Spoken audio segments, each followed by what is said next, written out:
What is up, folks? Welcome to Keith and Mike Watch Deep Space Nine. I speak in this momentous voice because we have reached season 4 of Deep Space Nine. We are going to be talking about the entire film, The Way of the Warrior, season 4, episode 1. Mike, I feel like we already had a missed opportunity because if you remember, when Cisco grew his goatee, we both came in sporting goatees. This could have been an opportunity to come in, if we were really committed to the show, to shave our heads. Mike, how's it going, buddy? Keith, first of all, you don't know what's happening on her hair. Anything Nobody could be ever possible. does. It is not shaved. It probably should be. Keith, I'm excited. It feels like we did this one a long time ago because we were so eager that we jumped in and we watched the episode, and it's available for you now on patreon.com/KNM. Yeah, it is. Both of us watch it. Yes, and someone wrote in and was like, you talked over the best scene, which Keith warned us about. I yelled at you for 90 minutes to shut up and watch. Well, folks, listen, you should be watching on Paramount Plus, but you should then just be watching for my comments. And that's no. Anyway, we had a lot of fun. Check it out. I'm excited. Season 4 is thus far as promised. 90 minutes of heart-pounding action, new cast members, all kinds of great stuff. Can't wait to jump in and talk about it, Keith. So with no further ado, let's do just that. Yeah, boy, it's exciting. I mean, hitting Way of the Warrior is such a benchmark for the series, in a lot of different ways, and yeah. So excited to get into it. It's going to be long because it's a 90-minute episode, but we're going to try to push through, and hopefully you all enjoy it. And, you know, a lot of the folks who are watching this already know you can leave a comment right down below in the YouTubes, and we are very happy to communicate with you. We don't always respond as much as we ought to, but we read literally everything, I promise you. All right, but before we get too far into it, we have to talk about the season finale of season 3, The Adversary, and give your ratings and reviews from that episode, which, as I mentioned before, leave in the comments below, and we're excited to do it. If you would like us to read your comment, all you have to do is leave us a super thanks right there. It doesn't have to be, it can be practically nothing. It doesn't matter. We're cheap. All right. It could be hundreds of dollars. It's really up to you. I mean, it could be. If you wanted, just like you've got like $20,000 you don't need, Mike needs a down payment, so it's gonna be great. I do. All right, so for you don't particularly need to leave that in our YouTube comments, but I mean, I guess it's an option. So YouTube doesn't take 60% of it. Yeah, I mean, I'll give you my address on that one. You can cut me a personal check. Right. He'll come to your house. Yeah. All right. Anyway, I don't know what's happening. So here are your ratings for The Adversary. Joshua Cronin gave it an 81. YouTube viewer with a 90. Delusions at Noon with an 88. JD comes with an 84. Harry Pothead, 95. Bryant Kimball Beersock with an 85. Worf Boatshivs with an 81. Kevin Miles with an 89. And Sans Deity coming in with the super thanks. That's how we read it. This was a solid episode that really does a good job in further setting the table for the upcoming events and further establishing the Dominion as a completely different kind of adversary. I see what you did there. The Dominion isn't like the Klingons or the Borg, where the threats are very much in your face. They attack from within and in unexpected ways, and this episode is another taste of that. Yeah, wait till this next one. I really enjoyed the tense The Thing vibe from the episode. You don't know who to trust. And the chilling last line about the changelings are where everybody everywhere solidifies our unease heading into season 4. We made it, Mike! I'm really excited to see your reactions to what's coming up. 81 self-sealing stem bolts. Hell yes, they are self-sealing. And the secret project drops for next week's episode, which is this episode. It's an extremely important one to me. Can't wait. And we can't wait to see the secret project. Let us know as soon as it's dropped, and we will be sure to Keith, I should monitor the YouTube during the episode and see. Promote the heck out of it. And hopefully we can watch it together on next week's episode. That should be super, super fun. All right. So I think we should just hurry up and get to The Way of the Warrior. What do you say, buddy? Keith, that sounds great. If I knew where's my button? I gotta hit it. There's a button I'm supposed to hit. There's a button. This know you is can about do the it. episode, but I think I might have forgot to program it in, so I'm just going to do it myself. Just click the... Oh, there it is. We're talking about the episode.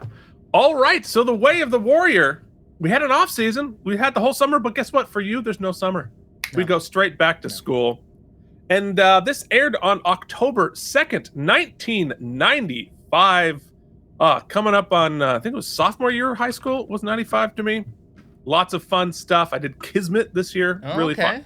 You better Kismet, Keith. Yeah. That I should not have played that role, looking back on it. But Yeah, we didn't know any better in no, 95. things change, you know what I mean? Oof. Anyway, no, things don't change. We just learn better. So the top song was, I can't wait to hear it, Mike, Fantasy by Mariah Carey. Oh, I got one for you. Okay. All right. Let's go pitch up. Ooh, ooh, fantasy, baby. It's such a fantasy. Whistletown! Well, folks, if you thought that we, Keith and Mike, would get better when Deep Space Nine improves, nope. No, come on. We're still us. We're always going to be us. What do you think is going to happen? Mike, can you guess the top movie from one line? Maybe. What's in the box? Ooh, 7? It was indeed 7 was our number one movie, taking in only $12 million. Such a great film. Definitely. 7's great. It's dark, but it's great. Oh, Keith, speaking of dark, I'm sorry, crossover episode. Talk to me, that spooky season movie I told you that I was all jazzed about. VOD, baby. It's available. Oh, it's there. Okay, great. Check it out. All right, I definitely will check it out. Mike, what else? If we were watching television, what would we be checking out on October 2nd, 1995? Keith, it's a Monday night. Yeah. It's a Monday night Deep Space Nine, and so we got The Marshal, which was a show that was on ABC. Oh, wasn't that a spinoff of Fugitive? Chuck Norris? Oh, I don't know. I thought maybe it was like a Texas Ranger, but they brought it to ABC. No, I don't know if it was, to be honest. Know very little about it, but I will tell you that it was followed up by bam bam bam bam bam bam bam bam bam bam bam bam. ABC still had Monday Night Football, which I guess they'd still do, right? Yeah.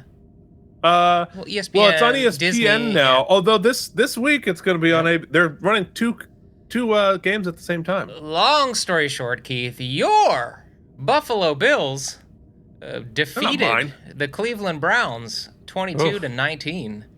But if you weren't feeling that, you could have jumped over to I believe the top network at the time was CBS, still firing, opening with The Nanny, followed by Can't Hurry Love, followed by Murphy Brown, followed by If Not For You, followed by Chicago Hope.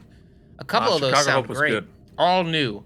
Melrose Place, Partners, and Ned and Stacy over on Fox. Fresh Prince of Bel-Air, In the House, and movie Fight for Justice, the Nancy Korn story, were over on NBC. And UPN was airing Star Trek Voyager and Live Shot, The Towering Infernos.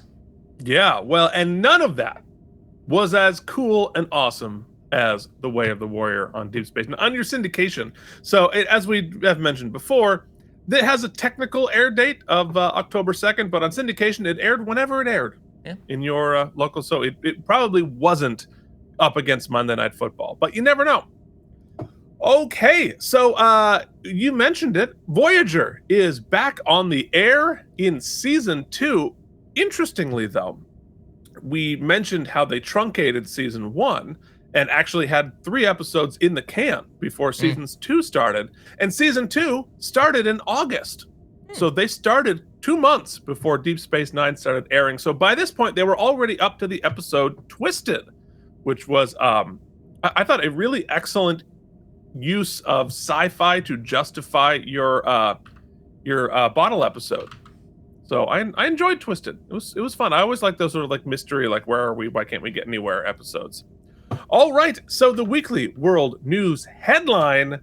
Oh, we got a message about the end times, and I got a line across my face. Come on, what the heck? Is this like to check my facial symmetry? How am I doing? It's not good. Well, that's not good at all. None of that.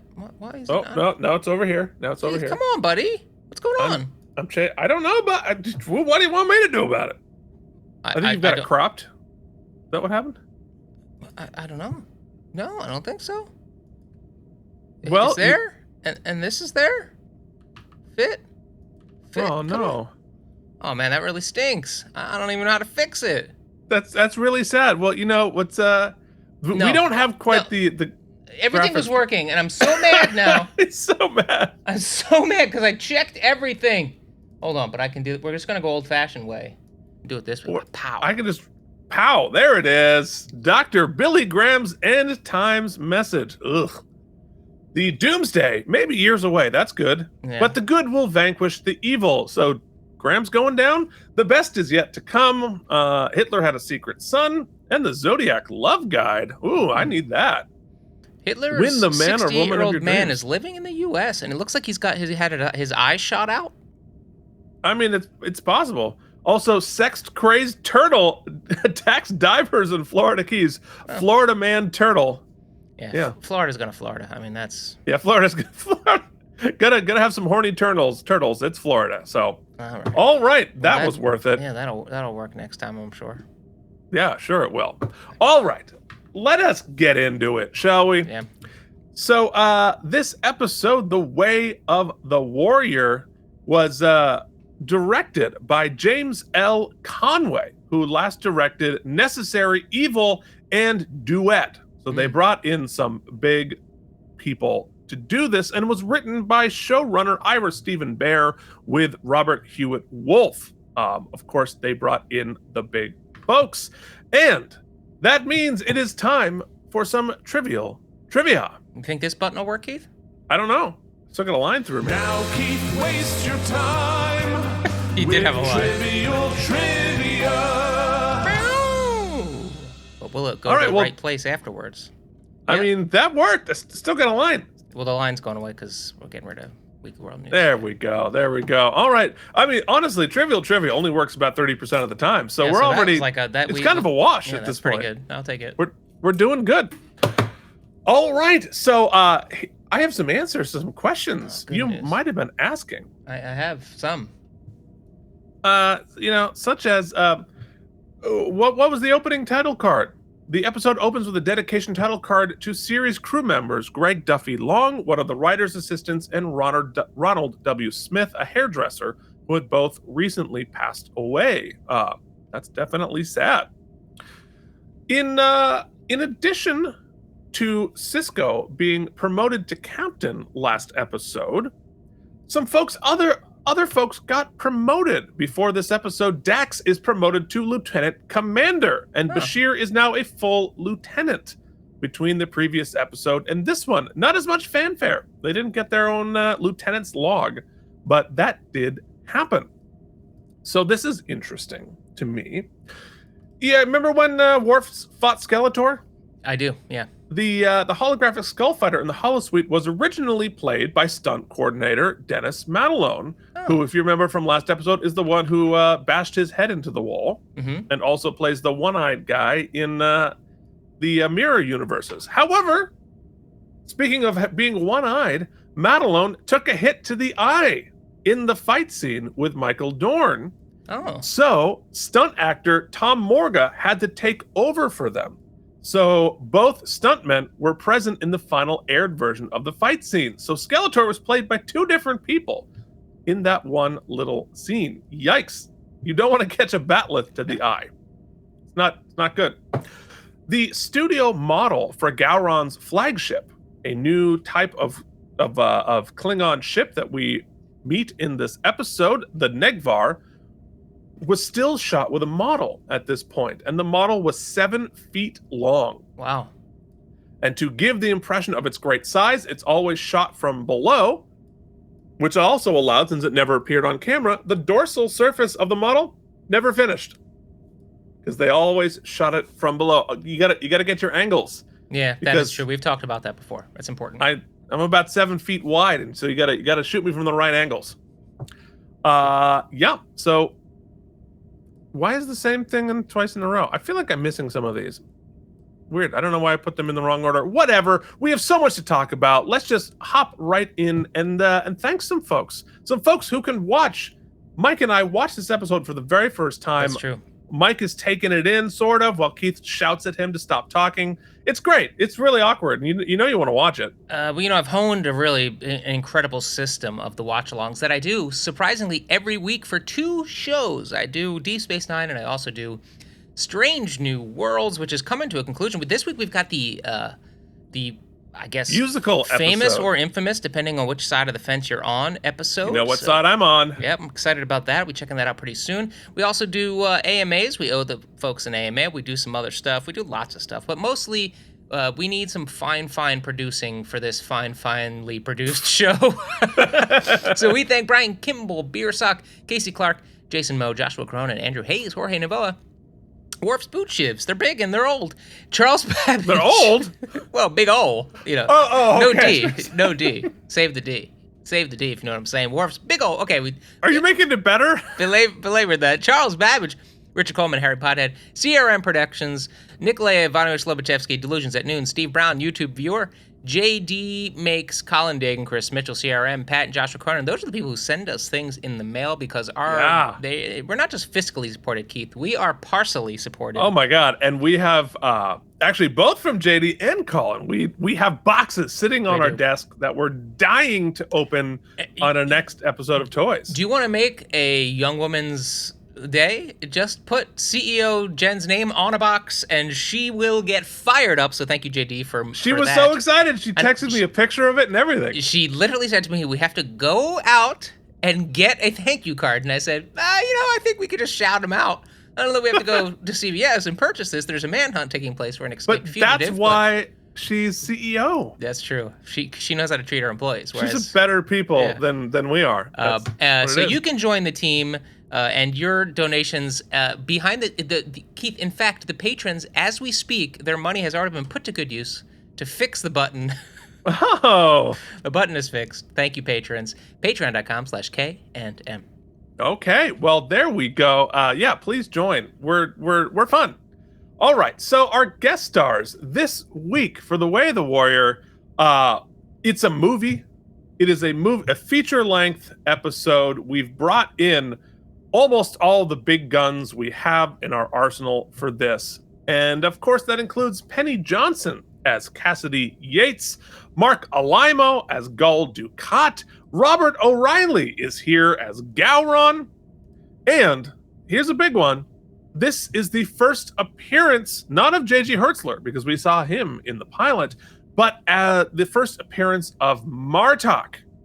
Woo! I'm very excited about it. Mike doesn't know that Martok's going to be such a big part of this series, but here he is. J.G. Hertzler, thank you for coming. Also, Obi Nadefo as Drex, Christopher Darga as Christopher Darga as Kabok, William Dennis Hunt as Huraga, and of course, special guest star Andrew Robinson here as Garrick. Wow. I mean, God, the talent on that screen that they're just pumping in for a scene or two. Off the charts.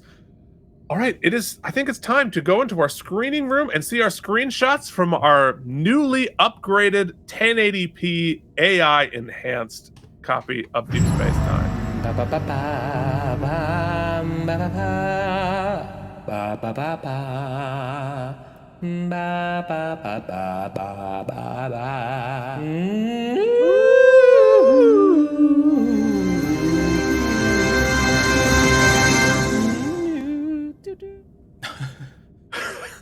That last little doo-doo. Yeah, it really gets me every time. That's good stuff. It's good stuff.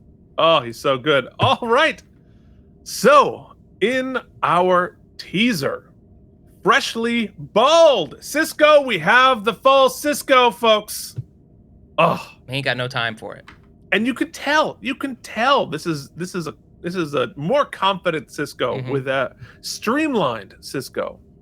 So, freshly bald Cisco and blown out Kira sneak through the corridors of Deep Space Nine, phasering stuff, trying to find a changeling. He turns out to be a blanket, and he knocks Cisco and Kira back, then turns into a bird. We're pulling out all of the CGI right at the beginning. They keep searching the promenade until we find out it's just a drill. Odo is the changeling, and they are preparing for a changeling infiltration. I love that Odo became the kiosk. So you can find out where Cinnabon is. Because it's like, why would he have to be an object? Just become the wall. You'd never even you'd never even know. O'Brien also has longer hair, rocking some sort of a curly mullet. Mm-hmm. And perhaps they had a rule that on Deep Space Nine, they have a certain amount of hair on the show. And when Sisko cut his, everybody else had to grow theirs out. Because that's interesting. It's like matter cannot be created nor destroyed. I think that's exactly it. There's a sci-fi reason for everybody's hair being bad in this episode. So Sisko... I've come to find that upscaled video, Keith, actually doesn't translate to PNG very well. Because it doesn't capture frames as well. But, that's interesting. Yeah, that's true. Well, hopefully that will improve. Because there's a lot of handheld in this first sequence. Yeah. Lock it down, folks. Sisko's got a date with Cassidy Yates, who arrives wearing a pretty great blue dress to match Sisko's stack of what looks like 4 vests on top of each other.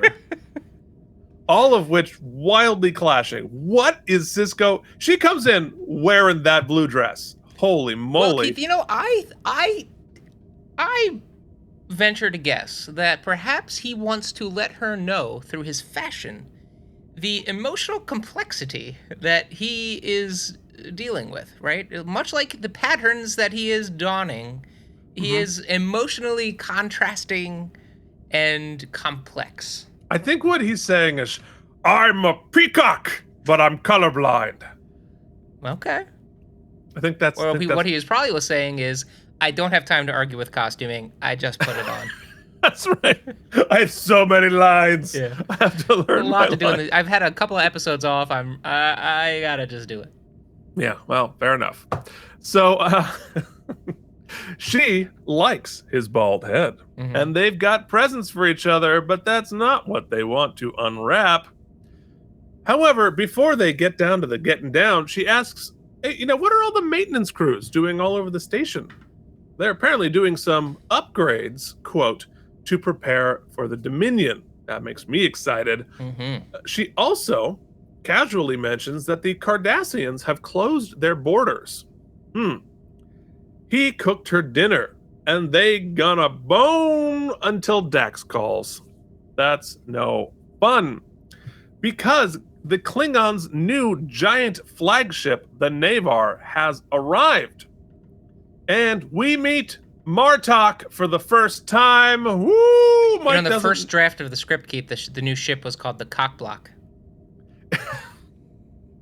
Also 7 feet long. Surprising, yeah. He's got to cover it with all those vests. All right. I mean, come on. Those are so ugly. What is he wearing? Maybe he dug it. I don't know. I don't know. He kind of rocks it, in my opinion. I mean, of course, Avery Brooks could rock like a tuna casserole, but it doesn't matter. So, I don't know why he would be wearing a tuna casserole, but that's what came into my head. Look, we do this live. Very interesting choice. It has some sort of artistic merit, but stinks to high heaven on set. It sure does. It sure does. I mean, you can't wash those vests. They stink too. They're dry clean only. Anyway, Martok says, and go back to Martok there, because Martok's important. Yeah, I thought you're not clocking. I thought I had more screens of him. I don't. Well, that we'll get more later. He says we need some shore leave, and Sisko says sure. Then a gazillion Klingon ships decloak. That's not what we thought, and we get our kick-ass new opening title sequence. The music has been beefed up with a driving bass line, plus there are now a ton of ships zooming around the station. Also, there's a new cast member listed. Spoiler alert. Yikes. What are you doing? Save that for the next episode. Anyway, I think that the new title sequence, which Mike was bored by, but for the rest of us who it's very long. Get it. It's very long. But it's amazing. It looks I so didn't great. comment on the quality. This score first time, is so it's good. great. This first time, it's great, and I won't watch it again. Come on, it's so good. They put so much effort. They've got people working on the station. They got ships flying around. Add that bass line.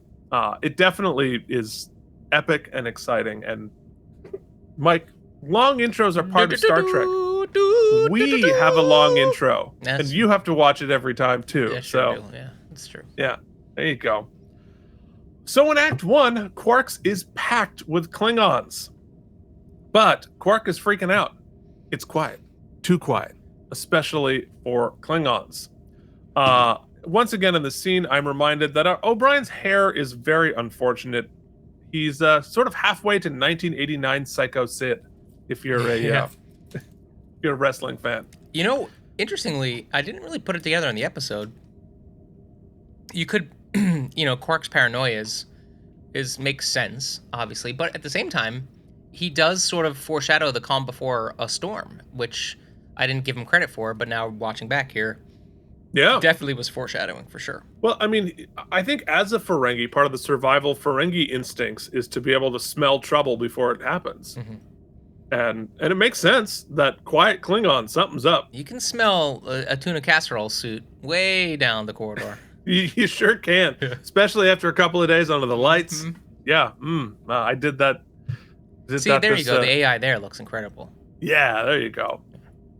Yeah, we got a HelloFresh, and I didn't realize there was shrimp beneath the ice thingy. And then I put it in the garage to go out to recycling, and was like, "Why does the garage stink?" Well, because I didn't notice that they hidden shrimp in the bottom of the box. It was not good. Anyway, Martok meets. You burned some calories with that walk around the block. It's the only kind of walking around the block I do. So put that in the timestamps. Shrimp story. Shrimp story.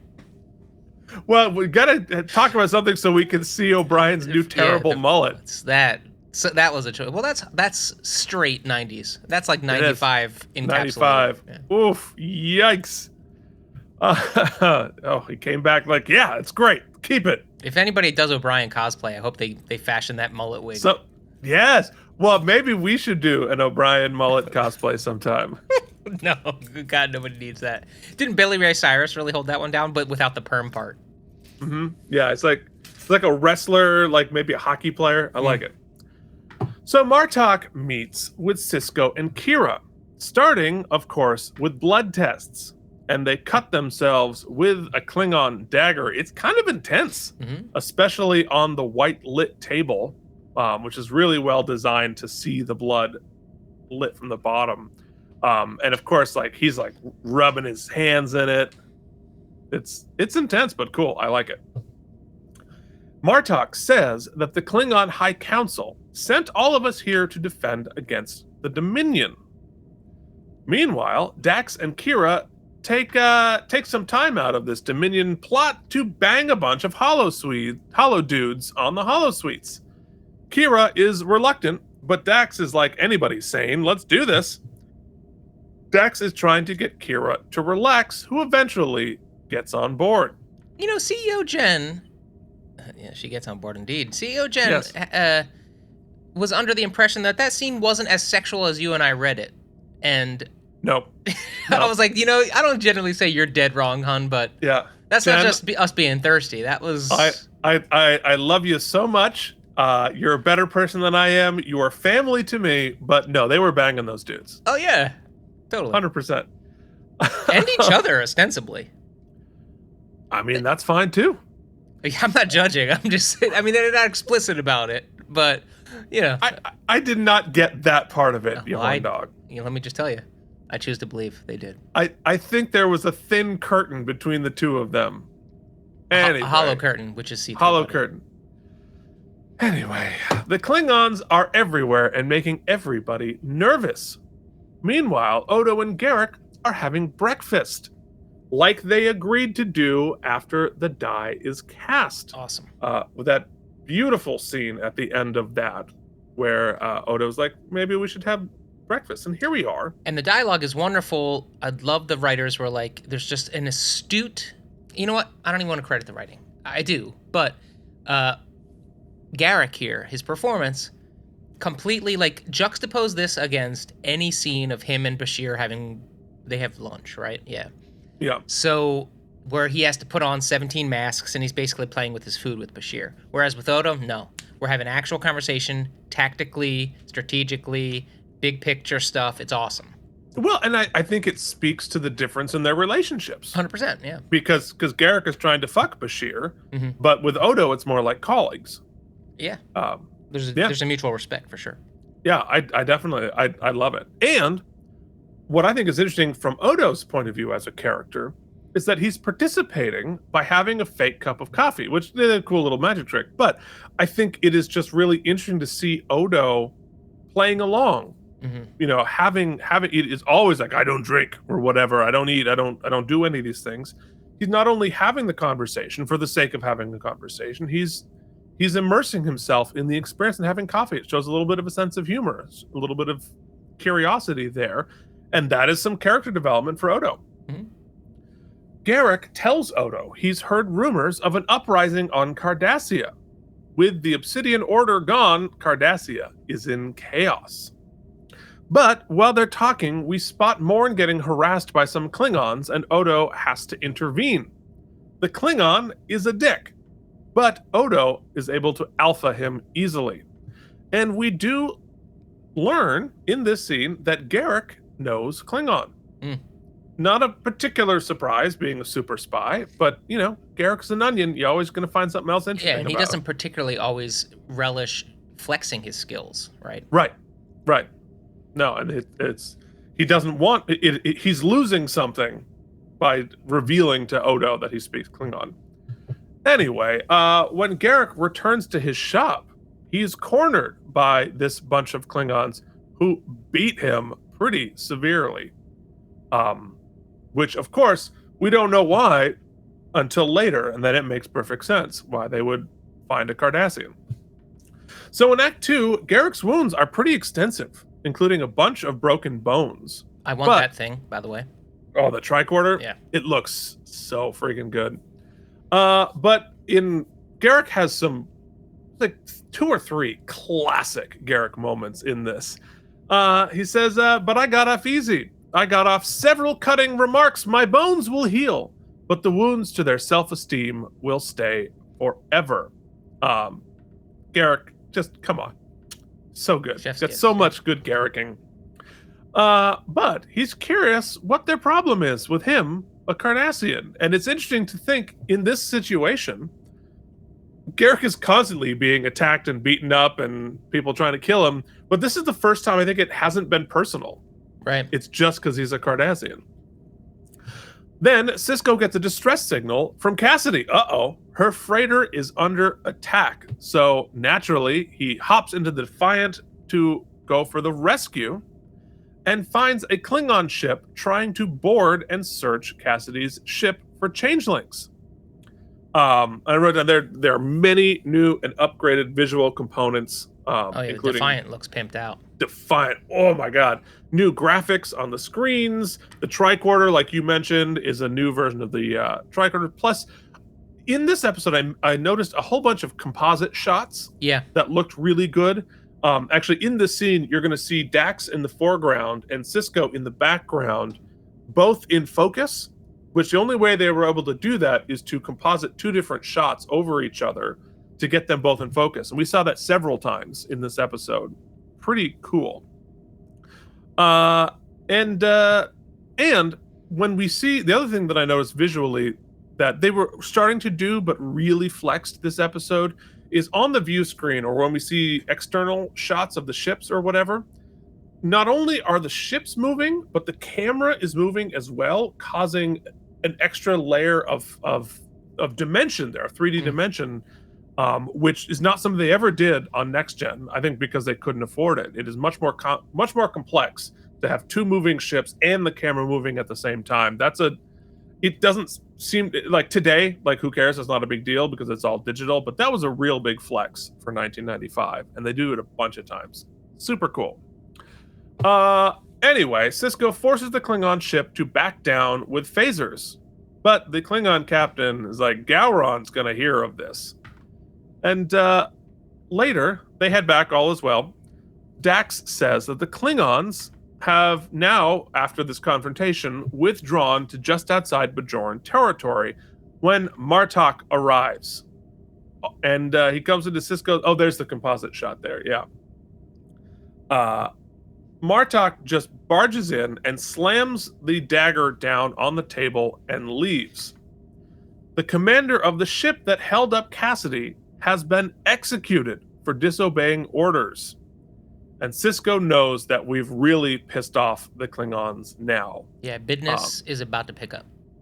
Business is about to pick up, and we're sort of reinforcing the Klingons don't play around. So, yikes. They don't know what to do. Sisko knows that the only people who can really handle the Klingons are the Klingons themselves. Ooh, boy! That I really wish you didn't know this coming up, because it would have been so freaking cool. But Worf arrives on the station. We pan up and see him in the classic Next Generation uniform, and woo! Talk about business picking up. Welcome to the show, Worf. In Act 3, Worf goes to meet Sisko, and they discuss the destruction of the Enter. Yeah! That's appropriate.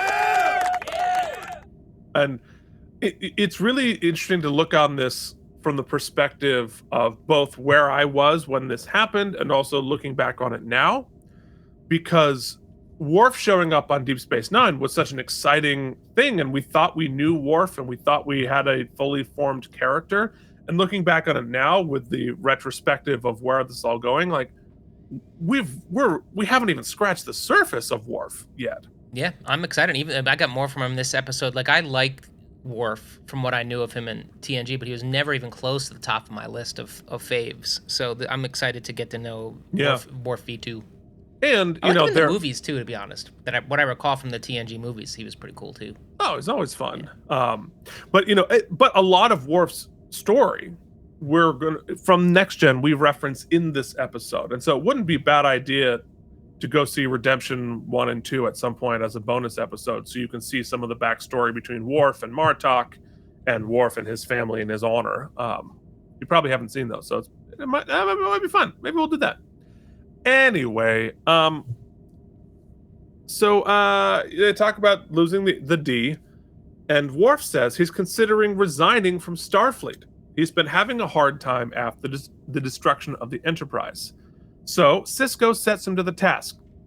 Go figure out what the Klingons are really up to, because we know they're up to something.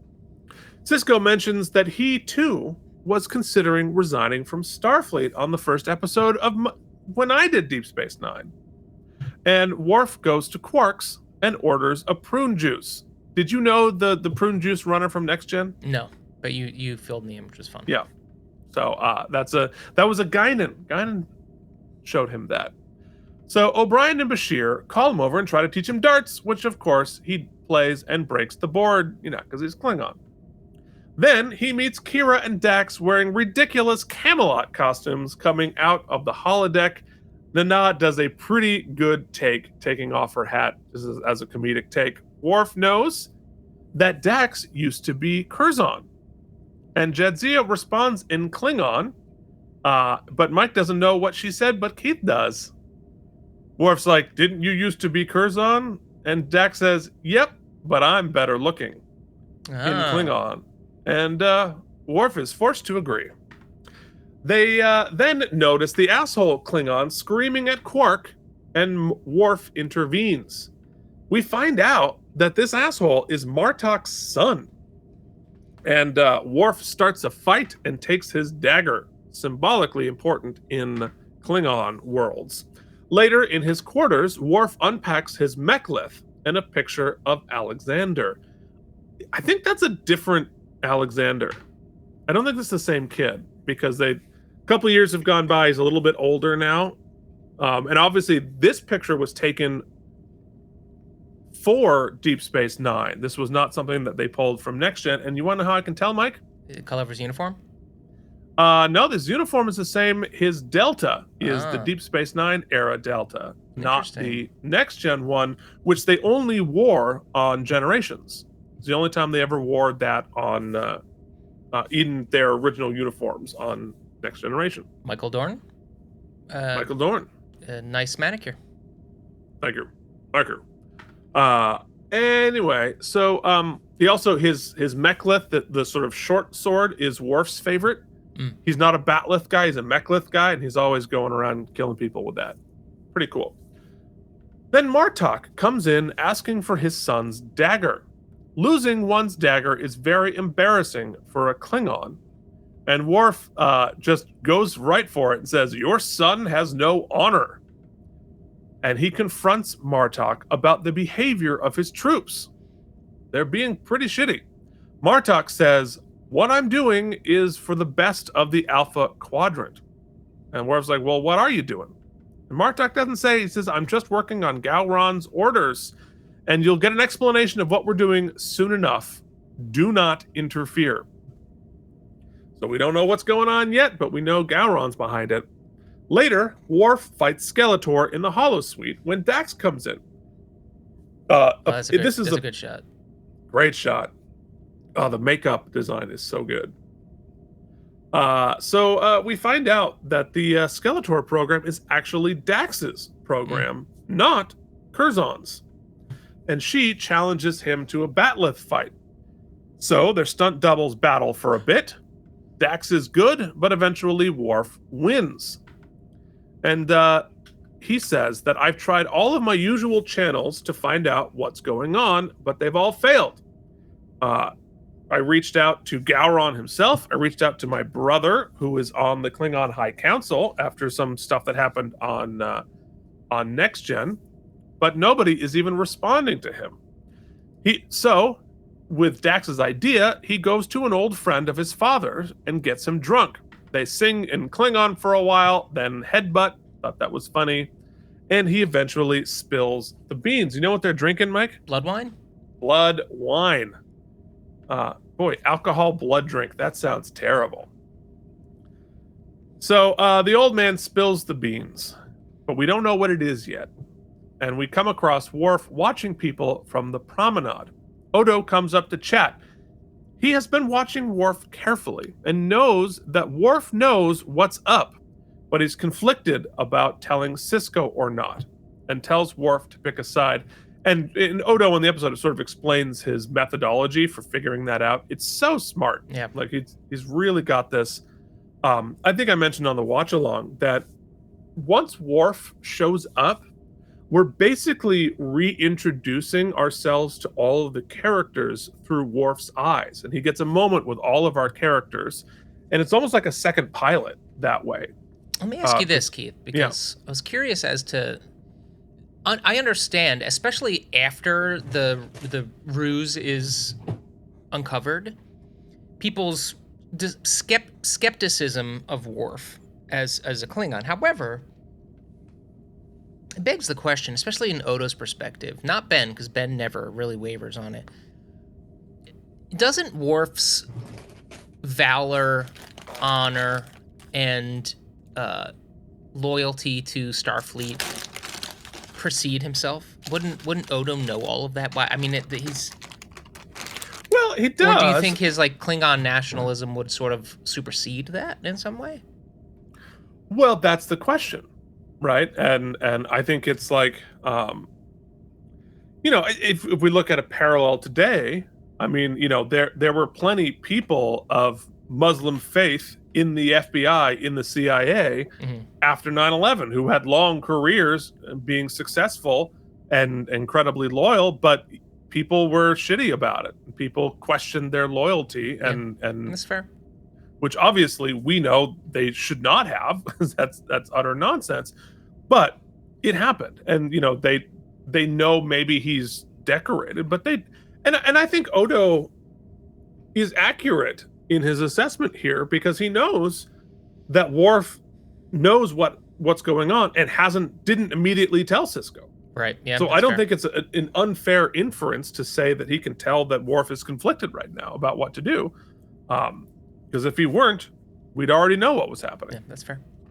I think the show does a good job of using Worf's sort of general malaise, overall malaise with decisions at the time, and just kind of basically going through like a midlife career crisis. in the midst of all of this, because it does color. Because generally speaking, from a big picture, if they're going to bring him over to the other show, you as a viewer know, well, we know what side he's going to be on, right? But I think they do a good job of clouding that enough. Maybe not clouding, but of adding enough emotional turmoil to it to at least make it dramatically interesting.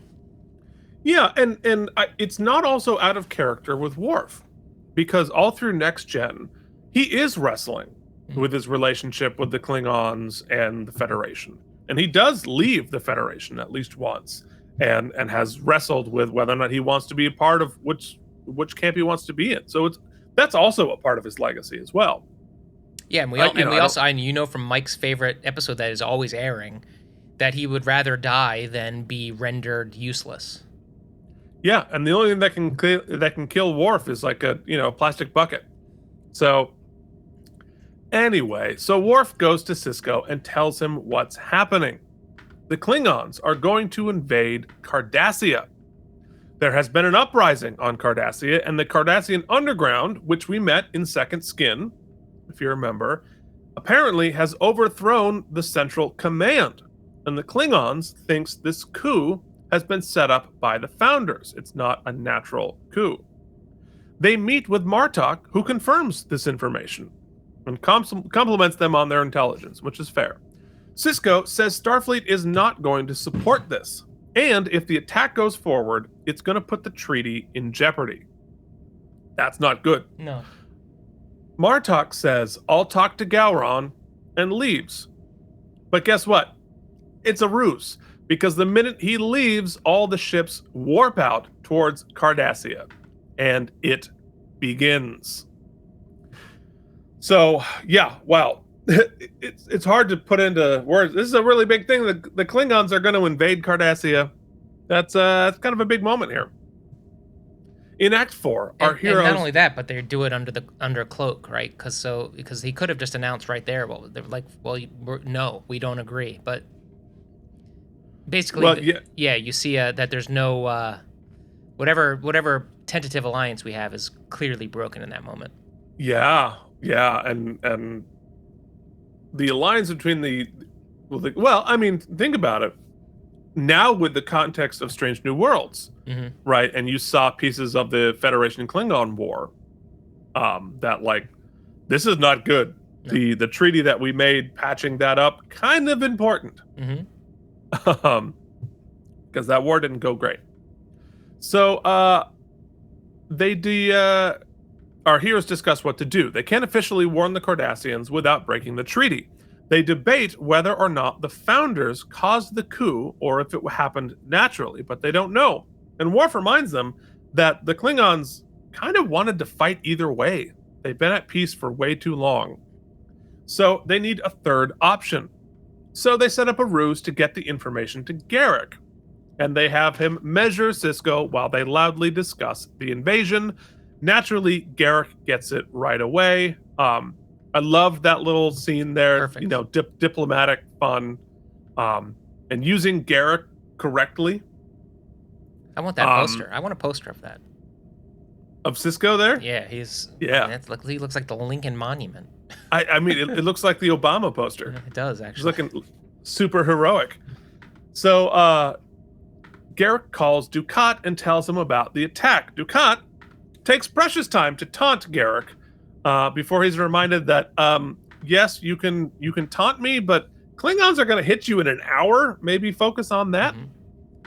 Sisko. And I believe I mentioned during the watch along, I think this is the first time we explicitly see Garak working in his loose affiliation with the Cardassians, because we know they hate them, but clearly he's been feeding them info. So, he's been a let's call him a two-way transmitter. Well, right, and he's been dabbling around the edges, but right now there's no time for subtlety. It's like they're gonna be at your house in an hour. You have a collect call from Garak, the tailor. So, and it's just them Sisko, making awesome faces at each other. just literally just two amazing character actors just slapping each other through a Zoom screen. Yeah. Sisko then announces that the Federation has condemned the invasion, And Gowron has responded by pulling out of the Khitomer Accords. The peace treaty is over. The Khitomer Accords, obviously very important in Trek. And when we get around to watching Star Trek VI, we're going to find out more about them. Then Gowron shows up. Gowron himself, the president, the chancellor, Chancellor Jen, CEO shows Gowron. up Yeah. demanding to speak to Worf. Now, I don't know, Mike, if we could pull this off for the patrons. Can you and Jen do that scene with Chancellor Jen playing Gowron and you playing Worf? You know what's funny is that she'd be much more game for it than I would. She's much more game for everything That's than you true. are. Well, you know, it'd be funny. We'd try to do it, and then I'd be like, "No, we got to get the cameras right. We got to do everything." She'd be like, "Let's just do it." And I would obsess about the tech, and it would be a blown opportunity.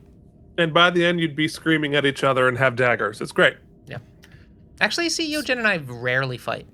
It's pretty great. Yeah, well, I mean, I believe that because Jen's a part of it. Well, it only takes one. I don't have an analogy ready to go. This is going great. These 2-part episodes, where we get it's too much. So Worf meets with Gowron on his ship, but Gowron is pretty buddy, despite the fact that it sounds like he calls Worf Woof when he arrives. Woof. Go back and listen to it. It's pretty funny. He wants Worf to join the Klingons and find glory on Cardassia. In Act 5, Worf says, "Nope, I've sworn an oath." Gowron is pissed at the Federation for not siding with the Klingons. They argue with each other, but it's clear that both of them owe each other debts, which they really do, going back in the Next Gen history. Gowron says, "If you don't come with me, I will strip you and your family of everything, including your brother's seat on the council, all of your money and lands." And Worf says, "I'm going to anyway." And Worf is once again cast out of the Klingon Empire. And so we spent an entire 2-part episode on Next Gen regaining his honor and place in the Empire, and he's just been tossed out again. So later, he sits alone with Quarks and is joined by O'Brien. Worf asks him if he remembers Best of Both Worlds, which is kind of a laughable question. Hey, Mike, you remember the most important and terrifying thing that's ever happened in your life? Yeah, but we should talk about it just for the exposition. Exposition. Okay, sure, yeah. They reminisce about that and the constantly breaking holodecks, which I thought was funny. Worf has decided to leave Starfleet, but he doesn't know what he wants to do now. Worf also gets more hero shots in this episode than I guarantee you he ever got on TNG in one episode. I think you're right, yeah. And he makes a point of saying Alexander is with his grandparents on Earth. Don't worry about him. Don't worry about it. We're not going to have the annoying kid around here. Everybody relax. Quark comes up and says how glad he is the Klingons are gone, making great friends with Worf. Good job, Quark. Worf goes to Sisko to resign, but Sisko rejects his resignation, knowing that he's going to be useful at some point with the Klingons at war. I don't know what you're going to be useful for, but I'm going to need you. Wise from Mr. Sisko. We've talked about this before, but this episode really, really highlighted, and I think the cinematographer must have, and the director setting up shots, really were into the rule of thirds and shooting their heroes in close-up in the upper third quadrant and leaving a lot of negative space over the shoulder. It's really effective. It's been really cool. Which is hard to do at 4x3 too. But yes, the cinematography in this episode is fantastic. So Kira comes in and says the Klingons have broken through the Cardassian fleet and headed towards Cardassia Prime. So Sisko calls Dukat, who, what do you know, has already switched sides to the civilian government. He is happy to attach himself to whomever is in power. Dukat gonna Dukat.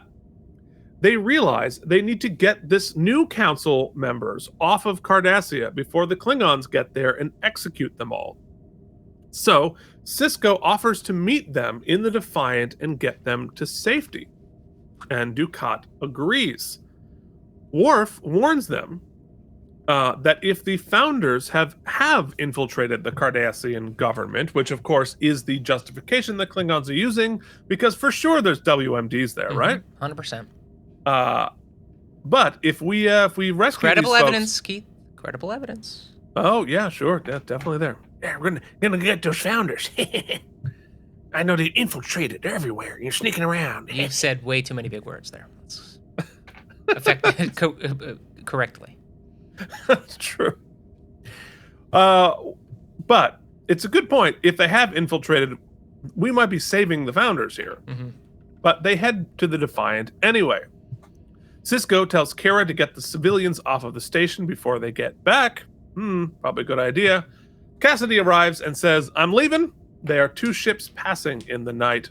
They do some kissing, which I'm sure made Mike uncomfortable. Get real close in there.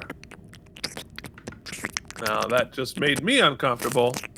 Oh, Jesus Christ. Mike, stop. We're dropping subscribers. Including, you're gonna lose a co-host. The Defiant cloaks and they head off. And Patricia Tallman is there on the Defiant. And it, as I mentioned before, it looks like they've continued to beef up the Defiant bridge. It's looking cooler and cooler. They just keep adding screens. Yeah, but then make it a title too. Where's the engineering screen? Hey, look, you're in a battle. You want to find it quickly. Yeah, you're right. There's smoke. There's fire. On Ops, O'Brien and Kira discuss the massive upgrades on the station. We still don't know what they are yet. On the Defiant, they come across the wreckage of a bunch of Cardassian vessels. It was a massacre. They found one descending vesicle and one undescended vesicle. Well, one vesicle is always a little bit lower than the other one. It is cold out in the vacuum of space. Wow, this is what happens when I'm trying to read, and in order to read coherently, you have to read ahead as you're reading the previous sentence, and that's why I sometimes get the words messed up. In the next scene, Bashir smells the fart. It was that vesicle. It's got a little need to air out the vesicle. Anyway, they can't stop and search for survivors. We see a quick shot of the Defiant's warp core, which I believe has also been upgraded since season 3. Just throwing money everywhere in this episode. It's great. They hear a distress signal from Dukat. The Klingons are attacking the ship with the Council on it, which means Sisko has a choice to make. Attack the Klingons and risk a war, or allow them to kill the Cardassians. And of course, he's gonna attack. And this screenshot, whenever it's always that way. This is so great. This is full Sisko. This is the Sisko that when I imagine Sisko in my lexicon, this is the face that I see. Hey, he's weighing. This is a man who's in middle of an acting verb, to weigh, to decide. And just God, that face. Avery Brooks's face is phenomenal. Anyway, in Act 6, he makes the plan, but happily for diplomacy, the Klingons shoot first. But the Defiant just blows the first one away. Upgraded visuals on the ships and attacking all over the place. They call Dukat. His ship is about to blow up, and they're going to have to beam them over. But they can't beam them over until they drop their shields. They blow up another... Oh, come on. Look how cool that is. It's cool. It's cool. That's another composite shot there for you. Yeah, it's 6 different things all together. Still models at this point, which is amazing. They blow through another Klingon ship. We continue to see more complex battle sequences with more angles and motion than Next Gen ever attempted. The firefight continues. They're going to have their shields down. And Worf uses some of his Klingon knowledge to disable the biggest ship with a tractor beam. But they're still getting their asses kicked. Luckily, they've got new ablative armor. A fire breaks out on the bridge. The cloak has failed, and they warp out, being chased. They're able to get the people onto the ship. Dukat is annoyed at the blood screenings, but he is himself. On the station, Garrick goes to Quark's and walks right past the security officer. So that guy in the background, go back to. So that security officer right behind Ducat. The next scene, we're on Quark's, and I don't know if we'll. Yeah. So that officer there, he's going to be in Quark's when we return to Quark's for that scene. Oh, I'm behind. Yeah. Oh, hey. So yeah, he was sitting there and gets up and leaves right before that scene. Pretty funny. Anyway, Quark complains to Garrick, who is there, that he's got a bunch of Kanar he's never going to get to sell. And Garrick says, "How thoughtless of me not to consider the effects of the destruction of my homeworld on your business. It must be a trying time. Be brave." Another fantastic Garrick quote. Quark talks about his cousin Gala, who was an arms dealer and now has a moon. But Quark says he's a people person, and as a result chose a life of owning a bar. And now they're all going to die. And Garrick's like, I know the feeling. And the worst part is both of their only hope for salvation is the Federation. Then Quark gives Garrick some root beer. It's sweet, happy, and cloying, just like the Federation. But the sad part is, after you've had enough, you start to like it. It's insidious, just like the Federation. Fantastic scene. Great scene, yeah. Famous for a reason, I guess. I mean, for many things, and that's and the root beer as a metaphor for the Federation will sort of continue, which is pretty cool. That's why I brought it up when Nog had it for the first time. And it's interesting too how it this scene is very well written, and we've heard sousance of these ideas from less Garrick, but more from Quark before, right? But I think it's interesting in the scene because it's a dawning realization, right? That his whole livelihood that he's proud of, but is also not what he would have wished for, right? He'd prefer a moon, right? Stars in the moon, Keith? Indeed. Silver spoon. But the success of his bar is now intrinsically tied to the success of this mission on Deep Space Nine, and it's cool that this moment is sort of in media res, where he's sort of realizing it in the moment, in the beat, and using a pretty cool analogy for it. The whole thing just works, yeah. And in the middle of, I think we talked about it in season 2 or season 3, the context of the stakes of the situation that they're in. Like, they're sort of in the middle of a war while we're doing this, and it's not just their businesses, but their lives are kind of dependent on this Federation thing, which neither one of them had planned it. And in some ways, for both of them, it's a what I did for love moment too.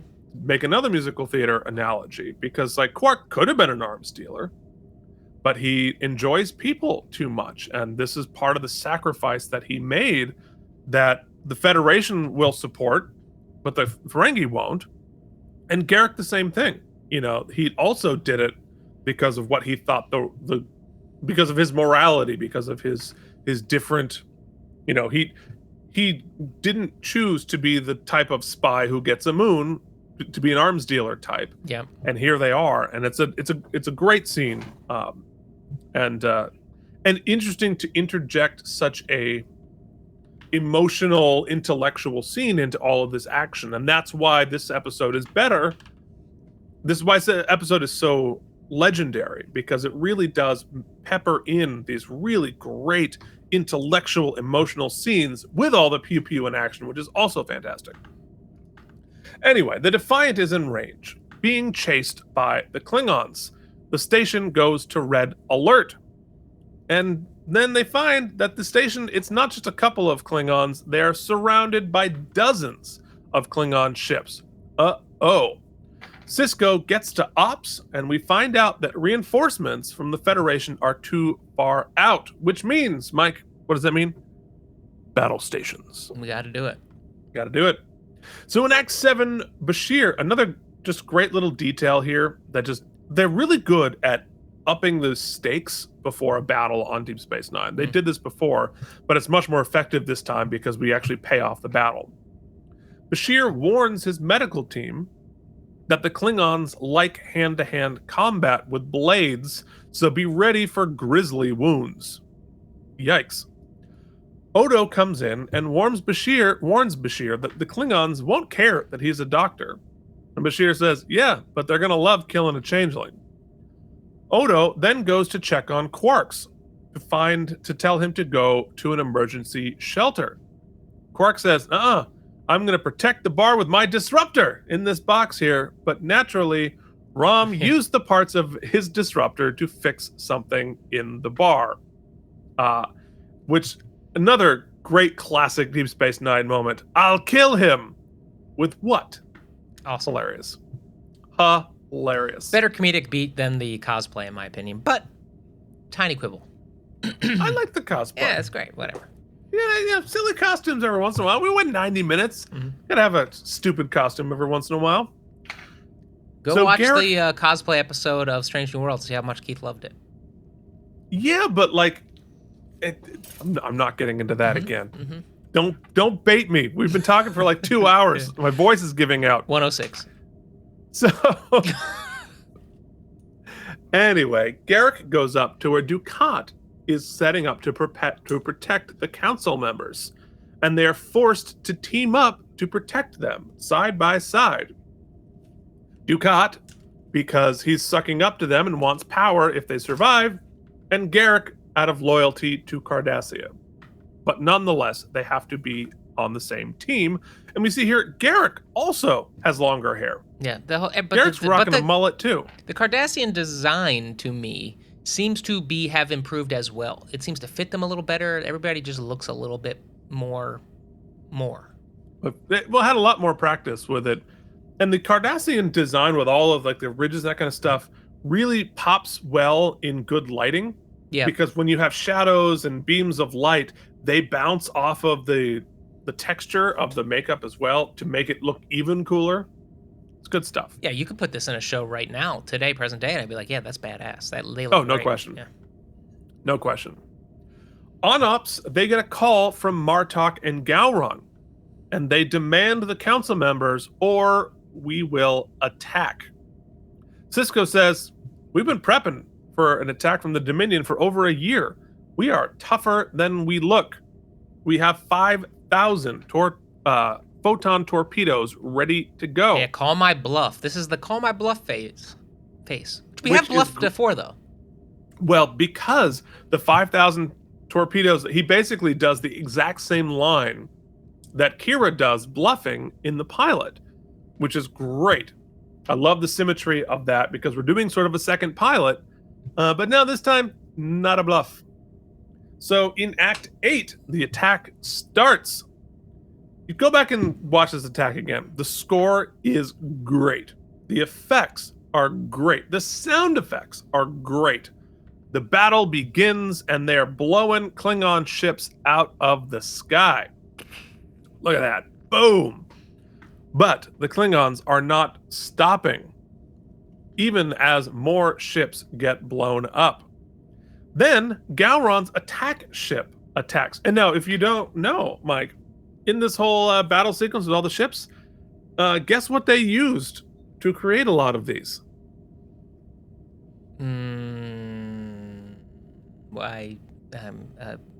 Gateway 2000 PC?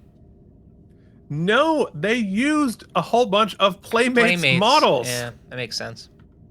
So a lot of it's like you have the inspiration, the art based on it, and then the art based on it used back in the inspiration. It's really freaking cool that they used the Playmate ships to and like blew them up to do the sequence. Oh, that's a cool screenshot. So then Gowron's giant ship attacks, and they blow out some shield generators, and that allows the Klingons to beam onto the station. And everybody fights hand to hand. The Klingon stunt guys get killed over and over. Because he only had so many people in Klingon. He might have got killed 3 or 4 times in this episode. But, oh, that's awesome. Look at that. That's rad. And he used definitely going to use Remember that that. thing I made I said in the beginning of the episode that the AI didn't look good on screenshots? That was just those first few shots. Yeah, take it back. That's I that is retract. phenomenal. And Garrick and Ducat banter over a literal pile of dead Klingons. Kira Nana does a bunch of her own stunt fighting, then is stabbed in a long stunt sequence where she actually is the one doing it. Worf, Dax, and Cisco also take a bunch of Klingons out. Then O'Brien goes down as well. Ops is littered with bodies. Both Starfleet and Klingons have reinforcements coming, but the Federation is going to get there 15 minutes sooner. So, Cisco and Worf call Gowron and say, if you keep going, this is going to be the worst defeat in Klingon history. And Cisco makes a very valid point. This war is exactly what the founders want. It's the whole thing. You know, we're puppets in what they have tried to do. Gowron, to his credit, sees the point, but Martok wants to keep fighting. But luckily, Gowron backs down on both fronts, both the Cardassian front and attacking Deep Space Nine, but warns them that I will not forgive or forget what happened. I thought this is not a terrible Martok. Yeah. Or Gowron. It was pretty good Gowron. It's over for now. The Federation ships have arrived and the Klingons have left. The station is damaged, but being repaired. The last thing to do is to talk Worf into staying. And Cisco tells the story of him almost leaving, and he realized it wasn't Starfleet he wanted to get away from. It was the pain of his wife's death. I thought I could take that uniform, wrap it around my pain, and toss it away, but it doesn't work like that. Another great line. The only way to get rid of your pain is to stand your ground and face it. Great final speech, full Cisco engaged.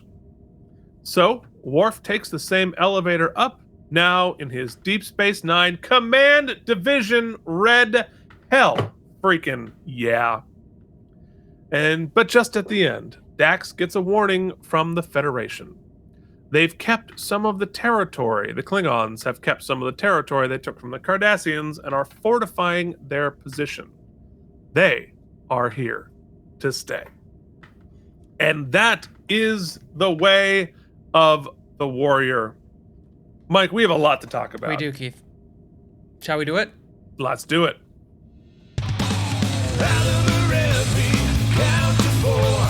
AlamarEmmys, then one more. AlamarEmmys, it's AlamarEmmys time! Yeah.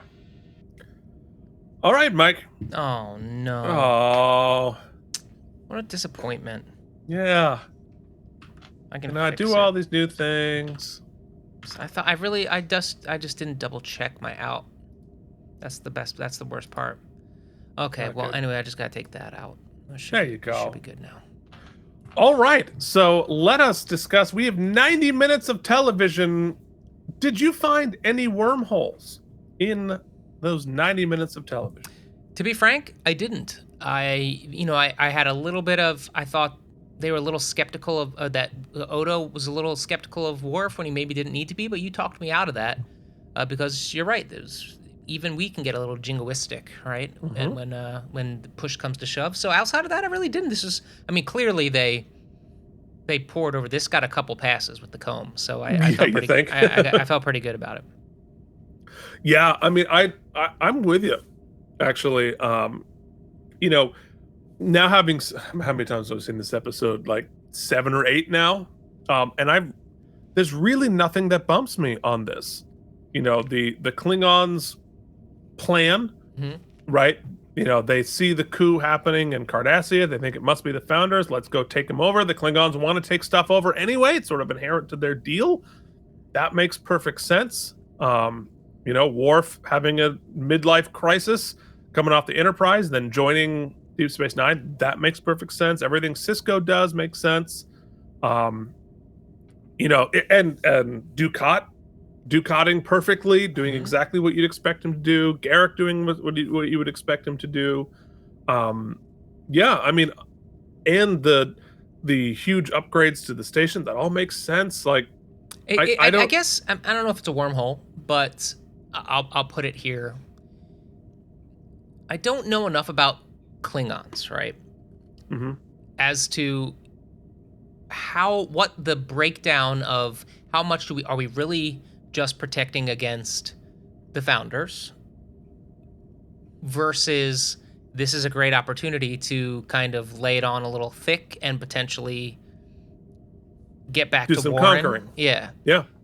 Because it almost seems like it's more of the latter, yet in the threat, the epic threat that we're facing, that seems like that goes against common sense. However, I think they do a pretty good job of explaining that, like, I think it was Worf being like, well, they wanted to do this anyway. Like, they were kind of itching for us.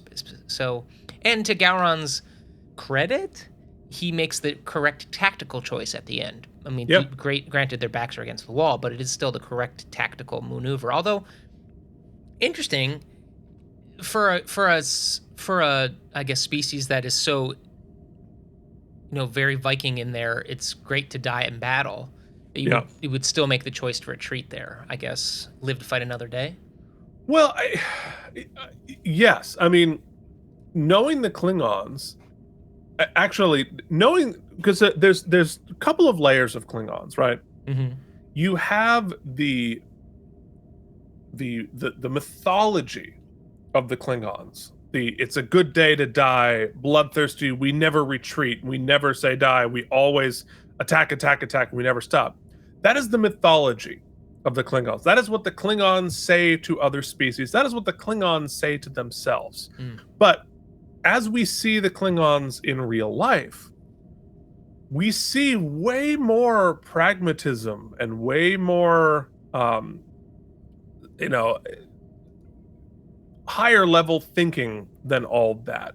Klingons are a little bit more pragmatic than they pretend to be. They are a little more strategic than they pretend to be. And so actually both of those things are very much consistent with the Klingons that we know. We're going to talk a big game, but then we're going to be a little smart at the end. We're not going to be quite as reckless as it seems like we're going to be. So that is true and that is consistent. And what Worf says, like their motivations, their dual, sometimes conflicting, sometimes simpatico motivations with the Cardassians here.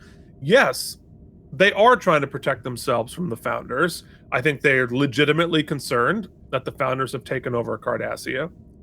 And they're itching for a fight. And they're itching to conquer. And that there is both sort of their inherent Klingonness, their desire to conquer. There is also a political benefit to that. That, for the leaders of the Klingons, they want to seem tough. I mean, we made some George W. Bush jokes there. It's not necessarily wrong. Right. Like, oh, it helped me with my political career to have a little bit of a war here and there. Gets people on board. And so it is not, none of those, they're inconsistent because they are sort of competing ideals and ideologies, but not inconsistent with the Klingons. So I think honestly this episode is crazy tight. I think it's just elegantly, complexly built together like a puzzle, and is built on the architecture of so many previous episodes, including just a little stuff with Odo and Garrick having lunch together, mixed with the relationship that comes in fully formed between Worf and Gowron and such. It's great. We'll talk more about it later, but I got, folks, do you have any wormholes? Because I kind of got nothing. Yeah. Let us talk about our best moment. This one's going to be hard. I gotta give kudos. The pacing is so good in this episode. It demanded to be aired as one thing, I think, and it's better for it. Interesting if we had to dissect part one on its own, but I don't think it was. It was never done as a part one. I think in syndication they'll air them separately, but it was still never back intended to be that. right? In syndication, Yeah. it's still gonna air back to back because you never get Yeah. one episode in syndication. It's always a block. Anyway, not the point.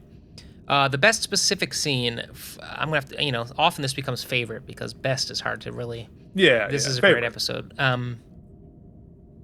I know that a lot of people the ginger beer, the root beer pull is a famous and it's understood because I think it's a good that's a good highlight of just how multi-leveled the writing is in this episode.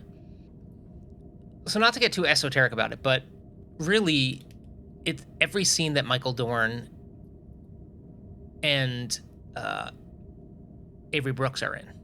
I Yeah. think that they're both just sort of operating at peak performer / peak of their character, it seems, at least in my opinion here currently. And just bring so much pathos, competency, weight, gravitas, choose your adjective.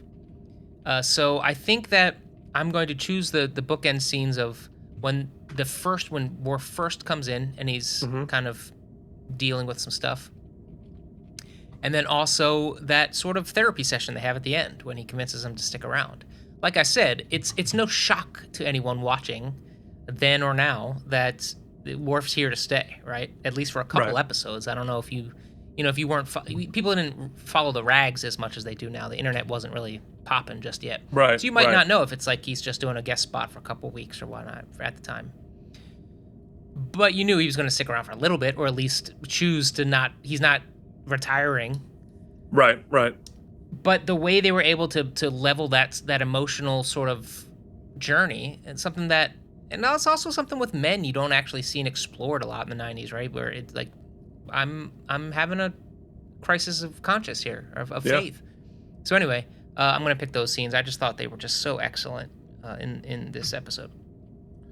Yeah, and I think I'm gonna do like the biggest cop out of all time, but I think I'm gonna highlight what this episode is wrapped up in the packaging of a giant battle sequence, of the biggest battle sequence we've ever seen on Star Trek, the most complex, the most exciting pew pew that Star Trek has ever seen, especially in any of the television, but I think arguably including the films.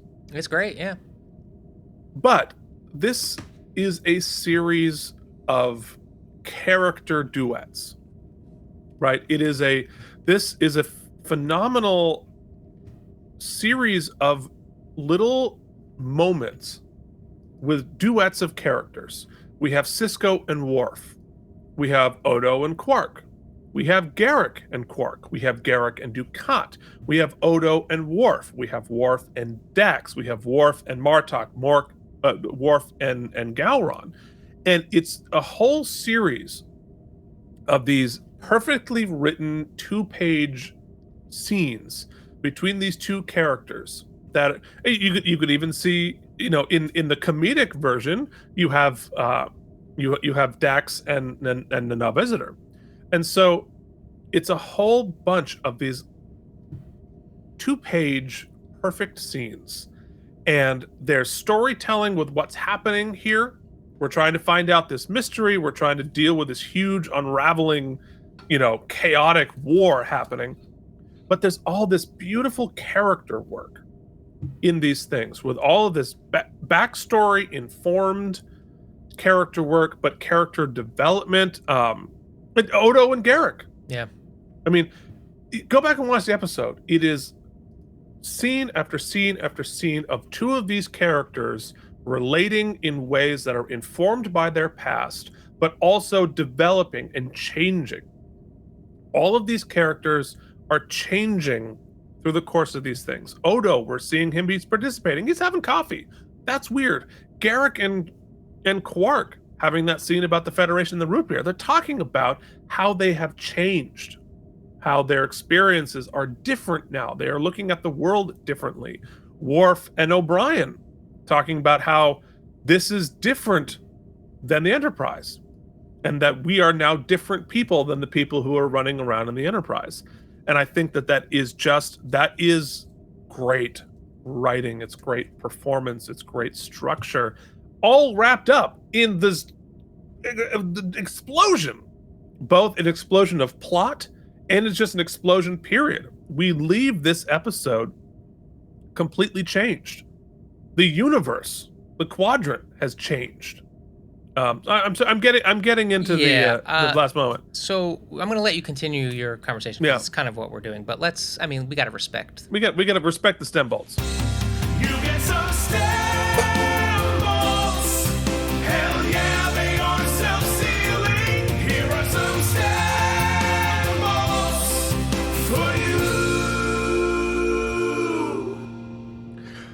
Yeah, so I think just to continue the metaphor of building on our past and developing and changing.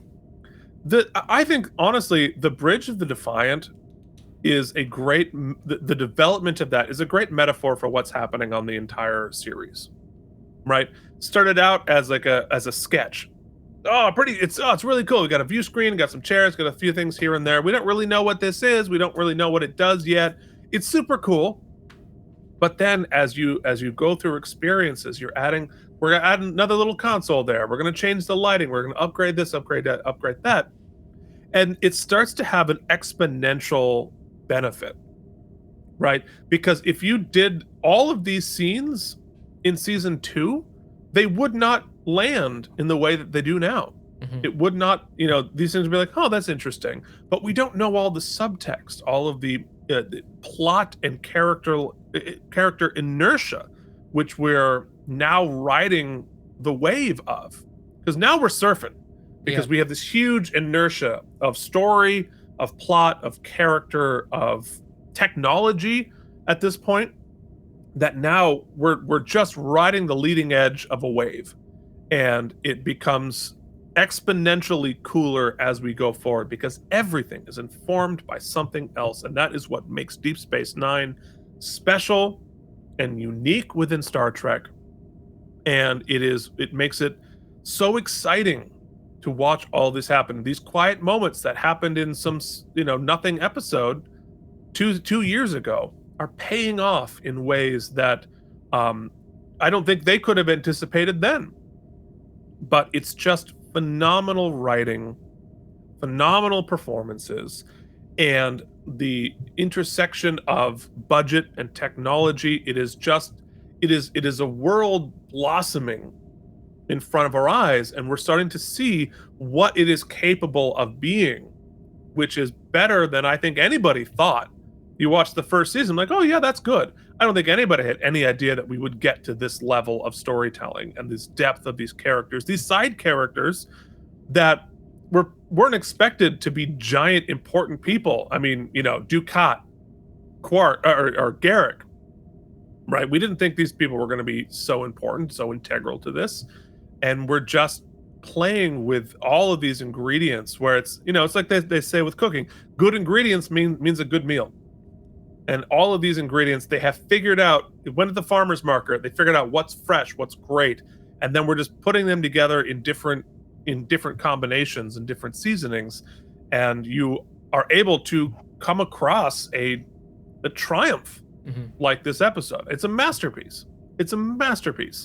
And we're just getting started. We are just getting started. So I guess I'll go first with my ratings because I just feel it's so satisfying. Every time I come up on this episode, I'm like, oh my God, I forgot how good it was. And you forget just, man, is it good. So for me, I don't really have much I can say other than it's freaking great. And it's so exciting. And I'm going to give it 97 self-sealing stem bolts. Yeah, you really nailed it there. I'll just highlight, I'll reiterate a couple of things. This episode could have been very, very much rested on we're bringing Worf in. Yep. Worf's awesome. Fan service. Giant pew-pews. Have him do some badassery. Be done with it. In fact, it could have been some Klingons are on board, the Garon's son, and there could have been a very contained type of thing. And that would have probably been pretty great.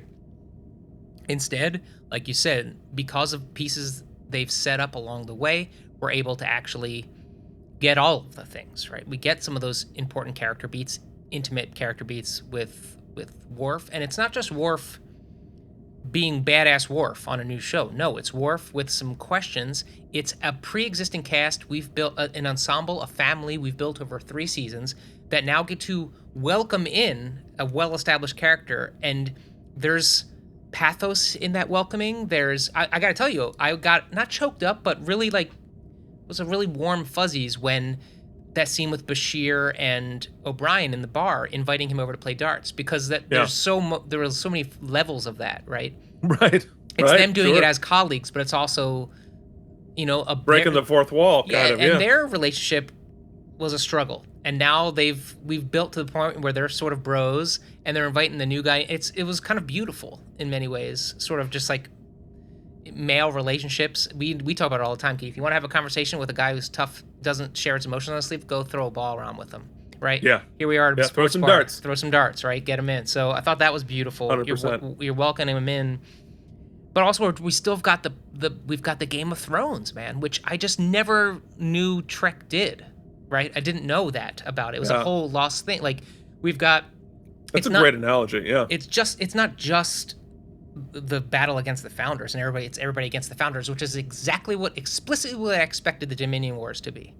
Oh, no. Right. It's... The Klingons have their own beef with everybody, and so they're using this as an opportunity. We've got... The Cardassians are sort of like playing both sides and seeing what they can do. I mean, it's, and then you've got Ben, who's sort of at this point at least making decisions for us, for Starfleet, for the Federation. Yeah. In the moment, it's awesome. As you said, we also get, man, if you told me the whole difference between Trek and Star Wars was Star Wars is like action, right? Right. But now we have that tech and we can do that on TV. Hell, you're right. What possibilities are opened up? So we're getting it all. Plus, we've got Cassidy Yates, who, guess what? That's working. That relationship has almost been entirely built off screen, but the little pieces they set have raised stakes for Ben in a way. Yeah. And they've got chemistry. They've got real chemistry. Quark is not used for almost any comedy. He does have one really great comedy scene, but we get to see him play pretty straight here. The only thing we're really missing in this episode, quite frankly, is Jake, right? We don't really hear anything from Jake, but okay. And Nog and Rom. Yeah. But outside of that, we've got the full complement of our full arsenal, right? We've got Garrick, we've got Ducat, like you said, we've got the whole team, and nobody feels shortchanged. Everybody feels well utilized. The pacing, like I said, was spot on. Resolution was great. It ends. We welcome our new guy on, but there's still ellipses at the end of the episode. So many possibilities. I don't think, Keith. I really liked the season finale. I didn't love it. I still think that the dramatic tension that should be built at the end of a season finale wasn't quite met, right? Mm-hmm. I don't think you can write a better season opener, right? Yeah. Because you get those hero. I mean, there are hero moments in this episode and hero shots, and the production design team and execution is off the charts. I just feel like I have to leave it a little bit of room, right? I want to go nuts for it. I'm going to say, I agree with you. Masterpiece is not hyperbole. I think it's probably absolutely one of the best episodes. Maybe not my favorite, like if we were to like really break it down, but one of the best. I would absolutely go back and watch this again, which is not something I intend to do. I'm going to go a little lighter than you. I'm going to say 95. Mm-hmm. Also want to take the opportunity. Jen is super Team Worf, so CEO Jen gives this a 99, which is like for the first time doesn't feel like comically too large. Right. So it feels like, yep, that makes sense. I'll put that into the ethos there. So yeah, 95 with room to grow. Yeah. But well, yeah, loved it. It's interesting that while you were talking, you brought up the Game of Thrones sort of feel to all of this. And, with all of the moving, houses, essentially. Yeah. I thought of The Lord of the Rings. right? Because now we know already we have the Founders, we have the Cardassians, we have the Federation, we have the Klingons, and we have the Romulans, and they're all jockeying for position, and which is why like the show went from an airport in space to this wormhole. This one little point in the universe is the balance of power for all 5 of those universal powers. Yeah. And it's just this one wormhole where it all meets, and next to poor little Bajor. The difference, I would say, and this is kind of just, I guess it's worth a chat real quick. The difference is in that in Lord of the Rings, what makes it wonderful is that not only is there the big bad we're scared of and we're worrying about when is that eventually going to come to a head. Right. This actually is a Harry Potter situation too. Like we have the Voldemort's great, right? And we have a great bad guy, but what is there's a hero's journey in Lord of the Rings, right? We know what our quest is. Very simple. We got to take this thing, right. We got to bring it there. Right now, in our grand scheme of the Dominion, we know what we're protecting against, but it's right. not quite clear. Like we don't have a specific quest we're on, right? It's sort of right. the general, well, we're exploring and we're protecting the yes. So I'm interested as the season goes along as to like what stakes we're going to build for us, as a crew, as the Federation, all that, because it right now does feel a little just all defensive. So it'd be interesting to see what the machinations will be going forward. Yeah, interesting. Well, and we need to go. But I finished like the Lord of the Rings. One of the reasons I like the Lord of the Rings analogy is the ensemble of our heroes, where each of the ensemble on the quest of the ring, they're all very different. Yeah, and they all have an incredibly important piece to play based on their differences in this larger story, and that's what happens with our cast here. Everybody in this cast is important, and they all have an important role to play, but they are diverse and different. Yeah, Marta. So somebody's got to do gymnastics. Somebody's got to do gymnastics, but everybody has a part to play in this grand opera, this grand space opera. Everybody's got a piece, and everybody's important. And at the end, everybody is a legend in their own way. Everybody gets a statue, and it's really, really cool. So, all right, well, folks, that is The Way of the Warrior.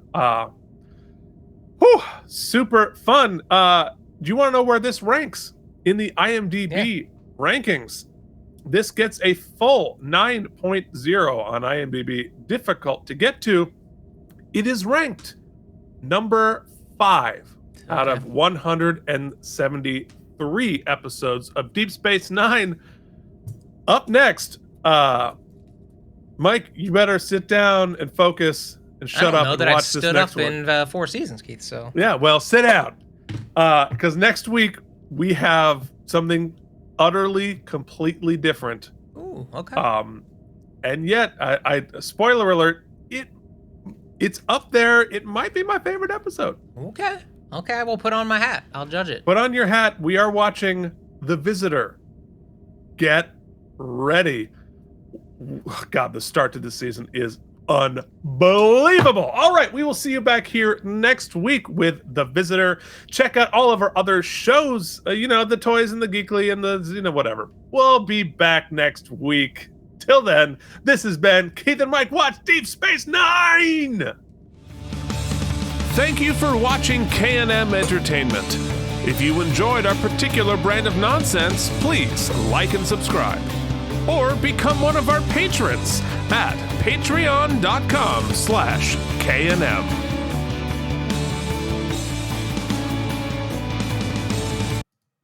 Alrighty. Yeah.